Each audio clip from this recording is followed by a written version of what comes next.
Hey guys, what's up everyone? Welcome back to another episode of the BJJ Lender, where business, finance, and the discipline of Brazilian Jiu-Jitsu intersect. I'm your host, Sham, a financial consultant, a business lender, and yes, a purple belt on the mats where you find me most days. Today, we're diving into a topic that doesn't always get the spotlight it deserves. Buy-sell agreements. Think of this as the business will that determines what happens when an owner exits the company due to death, disability, or any other major life events. Just like in BJJ, you don't step on the mats without a game plan, right?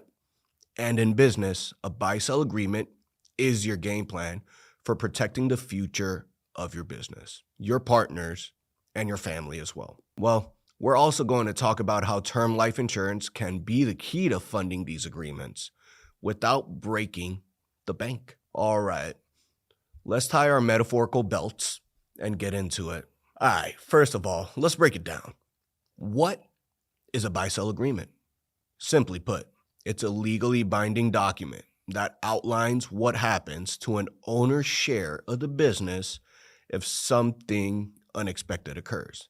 Death, disability, retirement, you name it. Why is this so important? Because without one, your business could be left scrambling.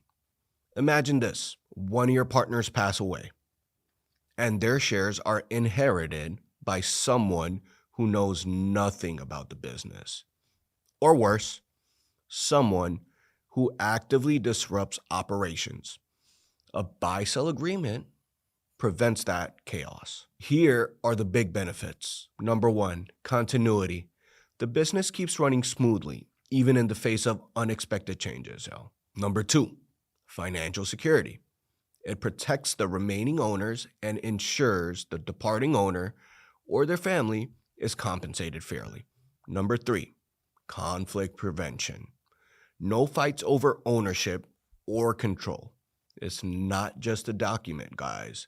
It's a peace of mind. All right, guys, not all buy-sell agreements are created equal. There are three primary types. Each have their own pros and cons. Number one is the cross-purchase agreement. In this setup, the remaining owners buy out the departing owner's shares. How does that work? Simple. For small businesses with a few owners, plus the remaining owners get a tax benefit called a step-up in basis. The challenge? If you have a lot of owners, it gets messy. Everyone needs to take out insurance policies on each other. Number two, the entity purchase buy-sell agreement. Here, the business itself buys back the departing owner's shares. Why it works? Easier for businesses with multiple owners since only one policy is needed. The downside of this? The remaining owners miss out on tax benefits. And last but not least, number three, the hybrid agreement. This one's a mix, all right? It lets the business and the individual owners decide who buys out the shares based on the situation. This works because maximum flexibility for complex setups. The challenges that you face, it requires careful planning to avoid confusion. Pro tip, y'all. Sit down with your partners and financial advisor to choose the type that fits your business like a gi that's not too tight or too loose. Here's where things get interesting. A buy-sell agreement is only as good as its funding. Without its funding, it's just words on paper. The most common way to fund a buy-sell agreement, you ask? Term life insurance. Let's go over that real quick. Each owner takes out a term life policy on the others. If someone passes away, the payout provides the money to buy out the share. Why term life insurance? The most obvious answer, number one, it's affordable, especially for small business owners. Number two, it provides liquidity when it's needed the most. And number three, and it's straightforward.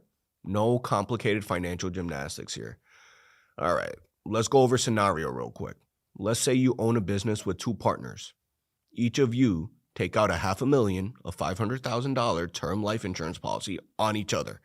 If one of you pass away, that $500,000 is used to buy out their share. Simple, clean, no scrambling for cash. But what if the triggering event ain't death? What if an owner retires or becomes disabled. That's where additional funding options come into play. One of the most common ones is disability insurance. It covers buyouts if someone can no longer work. Number two, a sinking fund. The business saves a little money over time for future buyouts. Number three, another one that's pretty obvious, is bank loans. It's great for businesses, but it adds debt. Each option has its place, but term life is often the backbone and, in my opinion, is undefeated and goated for this situation. Here's a critical detail. Your buy-sell agreement isn't a set it and forget it kind of deal. Businesses grow, partners come and go, and tax laws change. When should you review your agreement? Number one, when a new partner joins. Number two, after a major business expansion. Number three, or just as part of your annual business review. Keeping the agreement up to date is like updating your techniques on the mats. You don't want to be using outdated moves in a new fight, especially if your training partner or your opponent already knows you and studied you well enough. Lastly, y'all, don't forget to include some safeguards. Number one, how y'all forget about this? A non-compete clause. It prevents a departing owner from joining or starting a competing business. Number two, a confidentiality clause. It keeps sensitive information out of the wrong hands. These clauses might feel strict, but they're there to protect your business's reputation and their assets. All right, let's wrap this up. A buy-sell agreement isn't just a legal document. It's a shield for your business. And term life insurance, that's the sword that ensures you have the funds to act when life throws you a curveball. If you haven't set up a buy-sell agreement, or if yours hasn't been updated in years, it's time to act. At Fortitude Strategic Solutions, we specialize in creating agreements that are tailored fit to your business's needs. With that being said, visit our website to reach out to schedule a consultation. Let's secure your business's future together. You can find our booking information in the show notes. And for more free game, don't forget to follow us on my social media platforms, the BJJ Lender. All right, y'all. Thanks for tuning in for another episode of the BJJ Lender.